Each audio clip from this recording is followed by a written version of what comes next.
good afternoon everyone, and thank you for sticking around to hear a little bit about winning websites. Now I know you've heard a little bit about web design already today, and you've also heard a little bit about mobile web design, which is part of what I'm going to be talking about, but I'm looking at a far broader spectrum of topics than just focusing on mobile. So I'm not going to be able to cram everything into this half an hour, but I've picked out just a few specific hints and tips relating to how to create a good, strong web presence in a number of ways. So I'm going to go through a little bit about web trends. I'm going to talk about what's happening now, what I think's going to be happening in the future, the evolution of UX, or the user experience, how to check your website and keep it up to date and give it a timely checkup every now and then to make sure that it's performing in the best way possible. And then I'm going to talk a little bit about managing web projects. So as Matthew mentioned, my background is as a founder of Singularity, which is a digital solutions agency, but also I run a custom drum building business. So they are quite different, and they require a very different presence on social media. They require a very different web presence. So hopefully I'm going to be able to give you a bit of advice drawing from various aspects of that, and then ending with a small section about how to manage a web project, and that's really more as a customer for a web agency. So if you're going to a web agency or you're going to an independent freelance developer, what kind of questions you should be asking and the kind of things that you need to consider when you're approaching a web design project. So first of all, just very briefly, and we're not going to go into a huge amount of detail about web trends. It's obviously very subjective. Some people will have differing opinions to the things that I've identified here, but for better or worse. So the trends that are happening, the things that people are using, whether or not they're using them right, and ultimately what's making waves for better or for worse. So these are the four trends that I'm going to be talking a little bit about. I've put 2016, 2017, but actually a lot of these things are, they've been happening for quite some time. They're not new. You know, a lot of websites have been multi-platform for a long time. Video and animation has been used for many years on a website, on the internet. But ultimately, these are things that are happening quite often in the web world, and a lot of websites are using them. And like I say, some of them are using them well, and some of them perhaps not so well. So just before we move on to going through a little bit of detail about each of those points, you've already heard a little bit today about mobile and how important it is, and how important it is to be mobile friendly as a website, as an institution. But here's a few stats for you. Out of the 47 million people that represent the UK's digital population, 72% of those are multi-platform, and those are people that are moving between devices ultimately. So they may be using their mobile part of the time, they may be using a tablet part of the time, they may be flicking between desktop or laptop use. There are still 23% of that digital population still just using a desktop, and that's actually quite a large figure really, when you consider that almost everyone you know owns a smartphone, and most people own a laptop or a desktop computer, so the chances of falling into the first category are quite high. But there are 23% of people still just using a desktop, and we'll go into a little bit of detail shortly as well on how that trend is broken down and the kind of people that will be using that as opposed to the mobile. But the really interesting thing here, and the one that I think particularly stands out, is that actually there's 5% of people, which seems small, but actually if you think about it, out of a figure like that, it's quite high, of people that don't own a computer, the people that are only on mobile. So that is really, it's quite a powerful statistic really, because those people have no access to a laptop, no access to a desktop unless they're using an internet cafe or something of that type. So they're only going to get the mobile experience, and it's also important to make sure that 5% don't get completely ruled out of the equation, because you've got a website that doesn't cater for them at all. So multi-platform, and that's something that I'm going to be focusing a little bit on in the first part of this. So how important is mobile? You've covered this a bit already. 50% of internet traffic is mobile, and that's mobile phones, that's tablets. 44% sitting in the laptop, desktop end of the spectrum.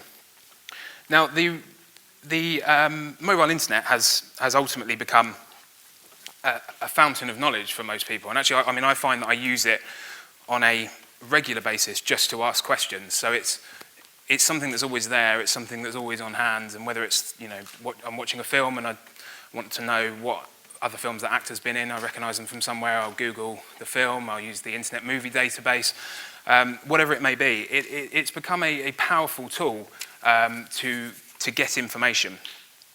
And the type of content also has an impact as well. So anything that is required instantly, something that's going to be an instant thing that someone's looking for, is most likely going to be on mobile. Quick actions and information and digesting information is most likely to be on mobile. But you're more likely to get a more open-ended experience being undertaken on a desktop. So a retail environment, as much as we do, most of us will use retail websites on a mobile phone, actually the desktop represents a far more significant section of that usage. So mobile really is about being instant and functional, whereas desktop is more about being quick and instant. And sorry, desktop's more about being open-ended and a more detailed experience. So it's all about understanding the audience behavior as well as understanding the way in which your content is going to be perceived and the type of platform that you're going to be presenting it on. So colleges, schools, obviously will have a very specific audience and it's really about understanding where those people sit and the kind of experiences that they're going to be exposed to on a website. So if they're looking for quick information, it's most likely to be a mobile thing. Whereas if they're sitting down and they're going to be reviewing prospectuses and they're going to be looking at details about the school or the college, the chances are that they're probably going to be going down the route of sitting at a desktop computer, at a laptop, or perhaps on a tablet, which obviously sits somewhere in the middle between the two. So one of the things that I wanted to just mention briefly is the term mobile first, and it's been around for quite some time. A lot of people say that you design mobile first and then you move on to laptop and you move on to desktop environments afterwards. But I just want to highlight really the importance of multi-platform as a piece of terminology, as a description of how you focus on building a website. So people will have a natural tendency to move between devices, especially millennials, but there has actually also been quite a significant stabilization of figures for the older generation as well. And actually, it's far more common now for someone of an older generation to be switching between devices. And that's increased to the point where actually the figures are quite interesting and have stabilized in a very similar way to how they are for the younger generation, although there's always that slight favouring of a desktop or a laptop environment for the older generation. So that's just in brief, multi-platform. One of the other points that I've mentioned here in the presentation is the concept of Peril Axing. And like I say, I'm going through these quite quickly, so you have to bear with me. Peril Axing is a concept that's been around on the web for quite some time, and it's essentially, put simply, is two layers moving at slightly different speeds or pace or in different directions. And the example that you saw there was a parallax effect. You've got an image in the background, but you've got some elements over the top of it, and they're moving over the top of each other in different ways. And parallaxing is used in a number of different ways across across different types of websites, whether it's as a section like that, just for effect, and you've got an image in the background and the user scrolls down the website, and as they scroll, that section moves at a slightly different pace, or whether it's something more in depth. And there are a lot of websites out there, one of which I'll talk about in a moment, that actually use parallaxing as a method of creating fully fledged animations. You can overlap lots of elements on a page, and as the user scrolls, the experience animates and creates a detailed experience. And that's referred to quite often as innovative scroll. So as you scroll, things happen. So you're scrolling down the page, sections move in or disappear or move around on the page, and you do essentially create an animation. You're creating an animated experience for the user. It's very popular. but it can be really, really distracting. A lot of people will find it quite fussy, so it's worth considering whether or not you're doing it for the right reasons. And really, if it's something that's not functional and doesn't serve a purpose, then I'd recommend avoiding it. Unless it's purely for the visual aspect and you're playing to the right audience and people that will appreciate that sort of style. So focus on using those sort of techniques on a website for functional purposes.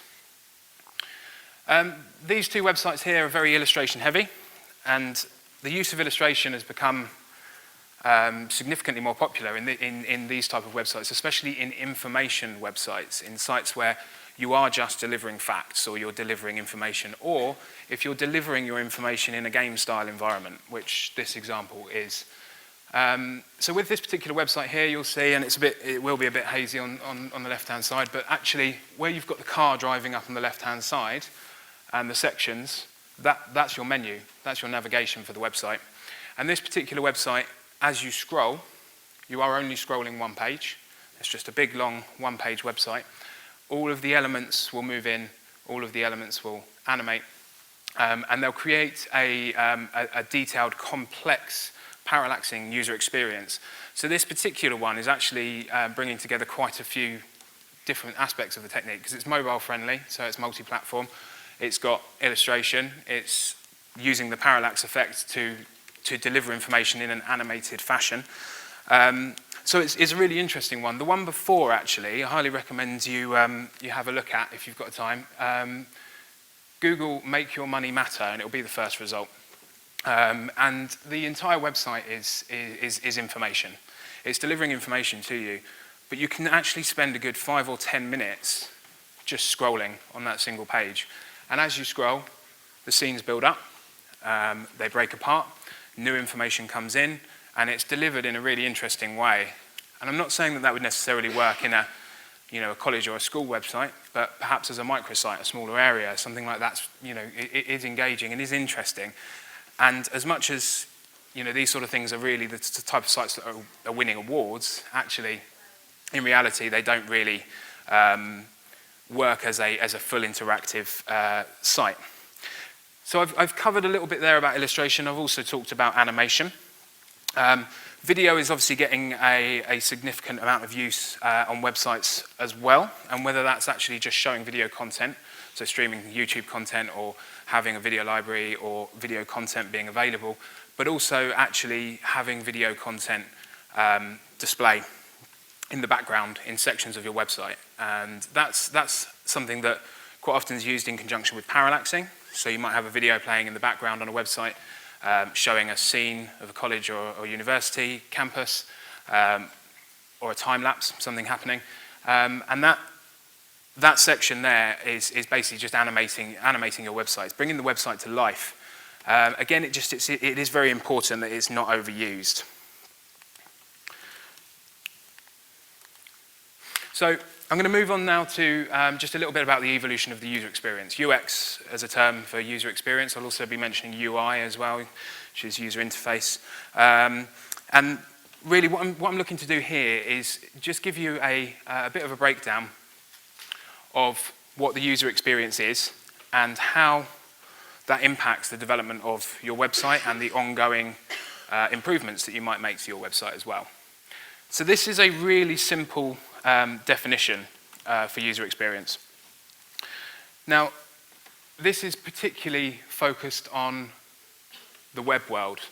So it's relating to how people are using a website or a computer, a piece of software, the overall experience of a person using the products or service, products such as a website or computer application, especially in terms of how easy or pleasing it is to use. And that's really the bottom line. That's what we're talking about when we talk about UX, is how easy is it to use, how pleasing is it to use, and what is the experience like for the person that is using it. This is a much broader definition of user experience, and it actually brings into the equation a far wider brand experience. User experience encompasses all aspects of the end user's interaction with the company, its services, and its products. So actually, yeah, user experience is far wider than just how someone perceives your website and how nice it is to use. It's all about your brand. It's all about the way that they interact with the products that you provide or the services that you provide. And it is a wider thing. It's not just about web design. It's about user experience and the experience of your brand. But for the benefit of what we're talking about here, I'm just going to be focusing on web UX.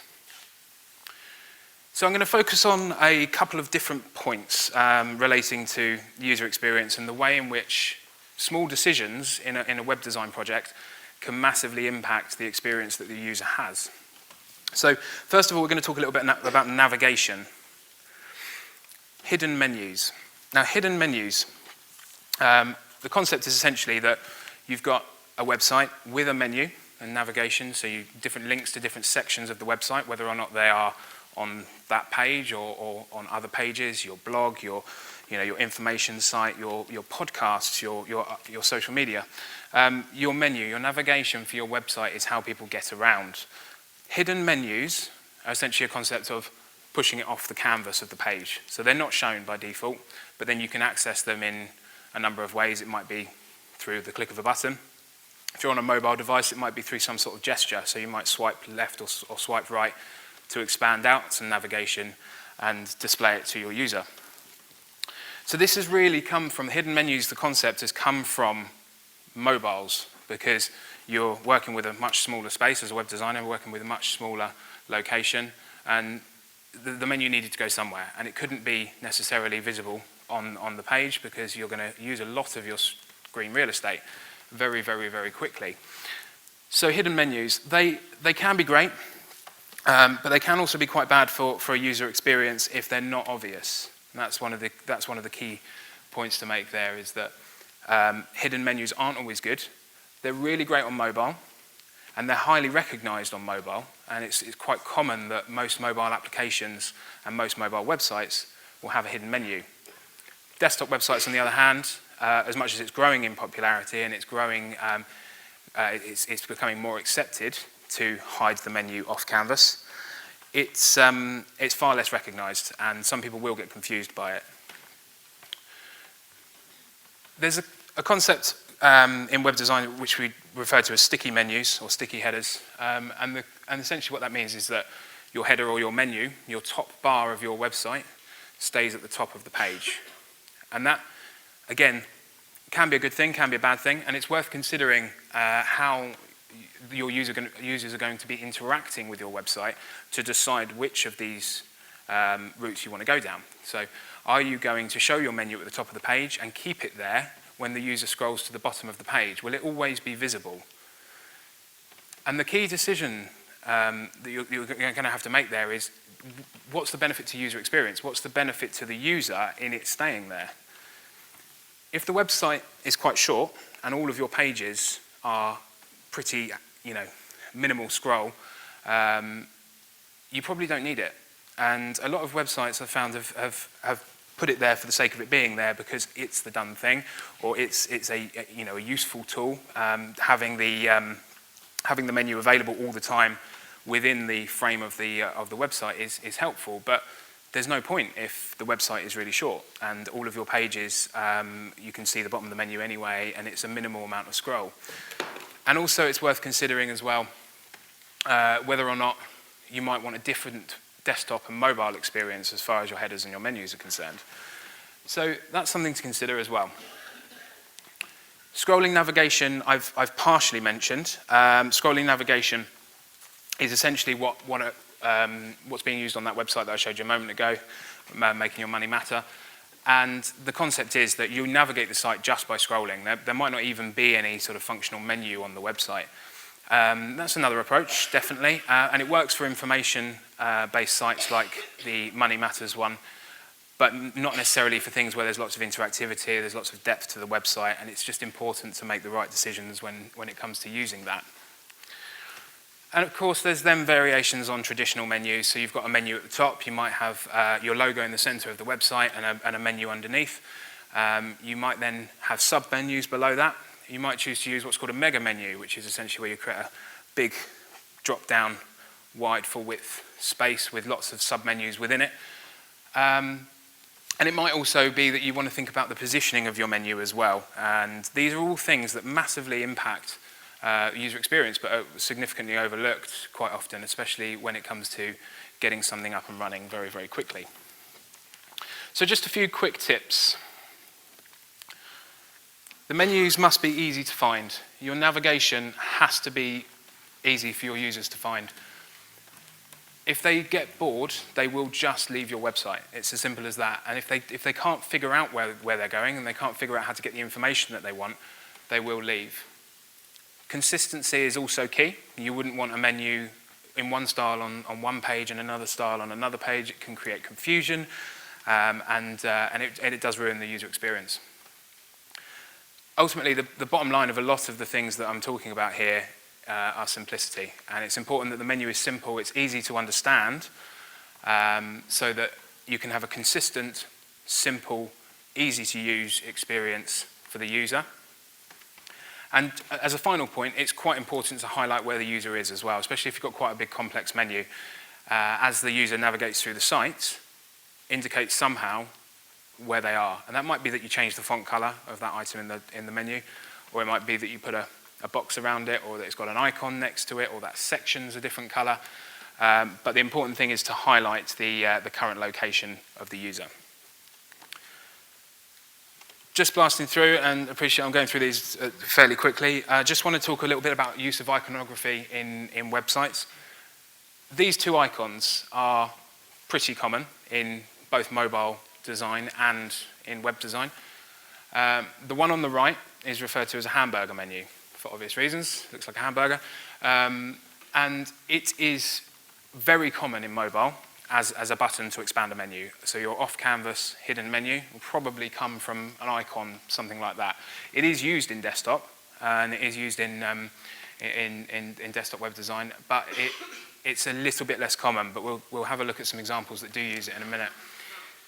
The other one is commonly used for things like profile, my account, updating information, changing password settings, that sort of thing. They are two really, really common icons that are used across web design, and they are widely understood and they're widely accepted. But the important thing to consider is that icons aren't necessarily always the way to go if they're not widely understood. And a few of these additional icons here make sense if they're in context. So for example, you've got your pinpoint or your location or geographic element. You might see it in your mobile settings as to switch on your location data and things like that, or in Google Maps to pinpoint an actual location on a map. And in context, it makes complete sense. But if you saw that on a website on a menu that didn't have any text, it would be pretty confusing. And the same goes for the others, really. You know, brightness and contrast are obvious ones if they're on a TV remote or settings on a laptop. But as a standalone icon to represent a section of a website, it can create confusion. And then consider color and consider contrast. Color and contrast are obviously massively important for the overall brand and the experience of the website, but they're also really, really important for people with visual impairments, but also those with 20/20 vision as well. A far better use of contrast will result in people being more engaging with your site. It's that simple. I'd encourage you to have a look at the W3C standards for accessibility as well. I've mentioned visual impairment as an example, but contrast is massively important to get right for everybody, but more specifically, there are some very firm requirements around accessibility. So making sure that no one has a reduced experience on your site because they can't necessarily interact with it in the same way as everybody else.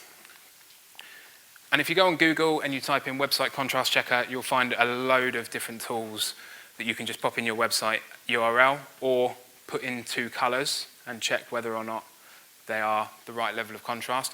And there's some percentages around that as well, so the percentage difference in tone that you would expect from a piece of text overlaid over a background. So white on black or black on white is high contrast, whereas a grey on black or a grey on white, the contrast is lowered, and therefore it can inhibit the user experience and it can cause problems for those with visual impairment.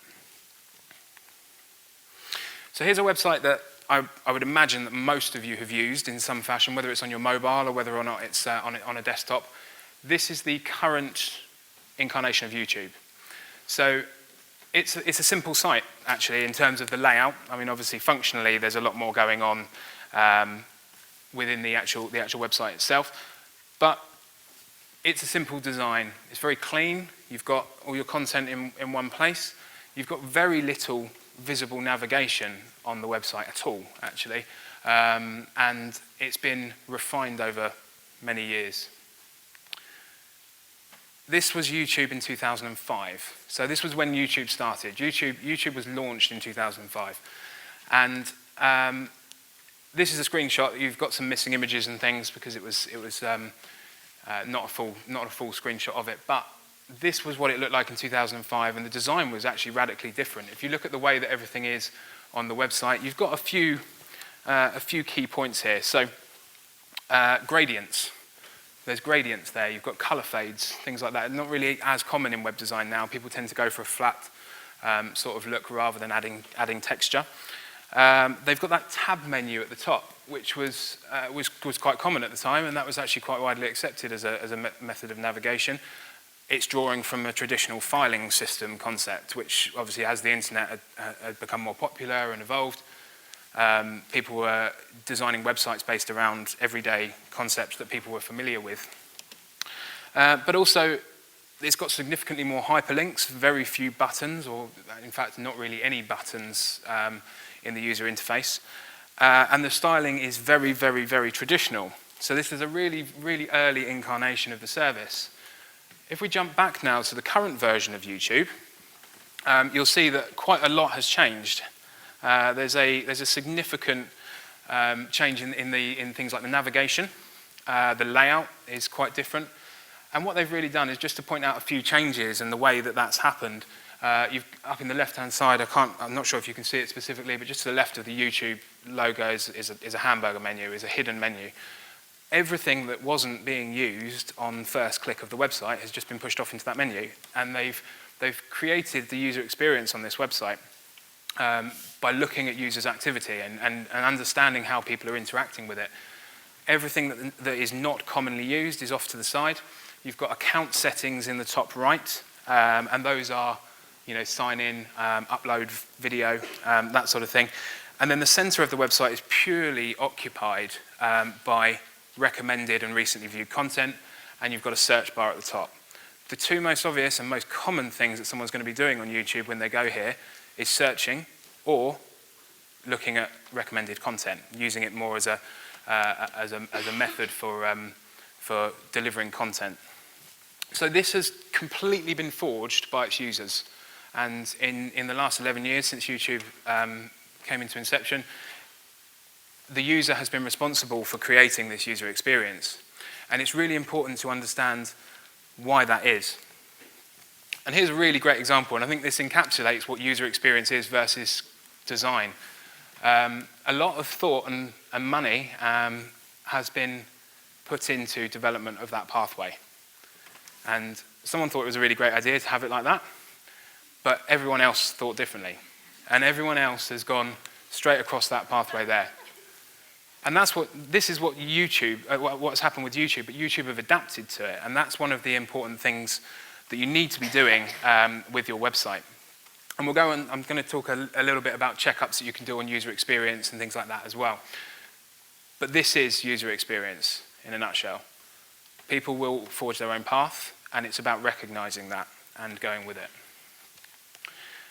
So just to go over a few more bits, checking your website, making sure it's up to date. Make sure that the website is being tested in some fashion. There's testing services out there. What users do and user testing are two really good ones. And what they offer is an opportunity for you to send your website to a group of people that are your target audience and get tangible, real feedback from them. So you can choose your demographic.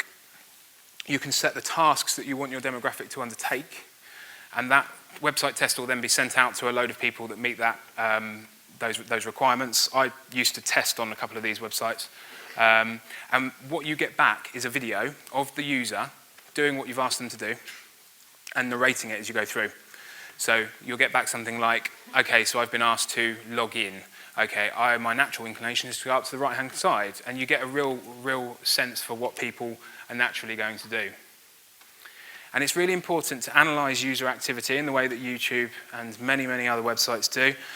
Understand exactly why people are behaving the way that they're behaving and what they're doing, and make use of it. Actually implement changes to your website based on the things that people aren't using. If all of your content that people are using on a regular basis is off to the side and your front and center content is just not being used, then there's a problem and you've got to make some changes. And you can roll both of those things in with A/B testing as well, which is if you've got multiple ways of achieving a result or a design for a page, trial them. Run one, analyze the results and see how people are interacting with your site. Run the next one, look at the results again. And it's something that it's most commonly used for things like mail shots, email marketing. You'll send out two completely different styles or layouts or content and test which one's the most engaging. And then that gives you a good idea as to where you're moving forward to as well. Search engine optimization is obviously a big factor. Make sure you're doing some checks on your website on a regular basis. If you're not, make sure someone else is as well. So make sure that someone is covering that.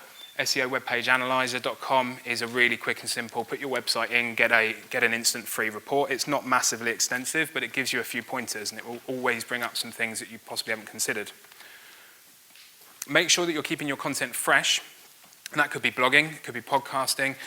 Obviously the social aspect comes into it as well.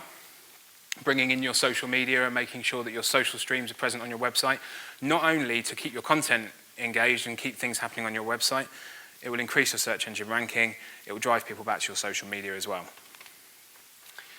Familiarize yourself as well with Google's Webmaster Tools. It was called Webmaster Tools, it's now more referred to as a search console. And that gives you tools for not only asking Google to recrawl your website if you've made changes to it and making sure that Google's always seeing a fresh perspective on your site, but also to make sure that you've got things like your sitemaps set up correctly and that everything's sort of working behind the scenes. The stuff under the hood is working and Google's seeing what it should and getting the information it needs to really display your website in a rich fashion on their search results. And then there's security. So just a few things to consider on this, and I'm going to blast through this so I don't overrun.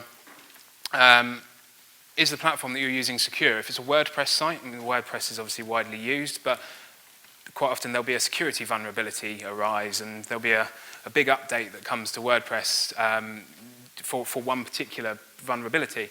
So make sure that you're on a reliable, robust platform. If you're using a content management system to manage the content in your website, make sure it's secure. Make sure that your hosts are secure as well. So whoever hosts your website, and that might be internally, you might have your in-house servers where your website's hosted, but if it's not and it is externally, consider what assurances they offer that they are secure and robust and reliable. Perhaps make sure that they've got some sort of recognized accreditation for security as well, like ISO 27001. Make sure everything's up to date, plugins, themes, toolkits, whatever it may be, whatever you're using on your website, ensure that they're up to date. But another point to mention on that is don't just update everything on your website all the time without potentially testing it first, because you might find that it breaks stuff. So ensure everything's up to date, but ensure that you've gone through a process of actually understanding whether or not that change is going to impact your website or your services in any way. And if you're collecting any personal information on your website, like a contact form, or if you've got a login and people can log in and set up an account or set passwords, it's got to have an SSL certificate, which means that it'll be accessed with HTTPS and a little padlock in the browser, and that encrypts the web traffic between the website with the web browser and your web server, and that's really, really important. And you may also, if you're taking credit card information, need to consider PCI DSS compliance as well. So final section, this should only take a few minutes to go through. These are just a few questions, and feel free to take photos of these so we can go through them quicker. These are just questions that I would recommend you asking if you're engaging with a web developer, whether they're freelance, whether they're an agency, whoever they are, or possibly internal. As the customer and the client, make sure that you're asking the right sort of questions. So An obvious one, especially if you're engaging with an agency or a freelancer, is what websites have you designed previously? Make sure that you see some examples of those websites as well, because you'll want to see that they, it meets your quality standards and that they've obviously got a demonstrable history in the field of web development. Also make sure that they're live working examples as well, and not just sort of mock-ups or demo sites or whatever it may be. What are your rates? Is the project going to be on a fixed rate? Is it a day rate? If it's a day rate, what happens if the project goes over? And is an estimation fixed? Or is there going to be a case that there's going to need to be more budget assigned to the project at a later date? Will my site have a CMS, a content management system? So how are you going to make changes to the website? If that's your job and that's something that you're doing, and you're in the marketing area or you're handling content, how are you going to make changes to your website? If the web agency or web developer is building on a content management system framework, then you're going to have that. But it's just important to ask, because you shouldn't assume. And what future work might need to be completed, whether that's by you, by them. These are all things that are worth considering. How long is the project going to take? So whether you're setting some sort of anticipated launch date for your project, or perhaps working on the basis of a certain amount of work needs to be done, when is that going to be completed? It's important to set that understanding and be realistic about the delivery timescales as well, because this sort of thing does take a while. You might have multiple aspects of it. You might have brand development or redevelopment. You may have front-end, back-end development. There's lots of aspects to it, and it can take quite some time. We've talked about multi-platform. Is the site responsive? Does it respond to resizing of browser windows? Is it multi-platform? It's an obvious one, but it's important to just make sure. Most web designers and web agencies these days will be only designing responsive sites, but it's just worth mentioning. Is there any search engine optimization included? And again, people might assume that there may be some, but some people will offer that, some people won't, or it may depend on the budget.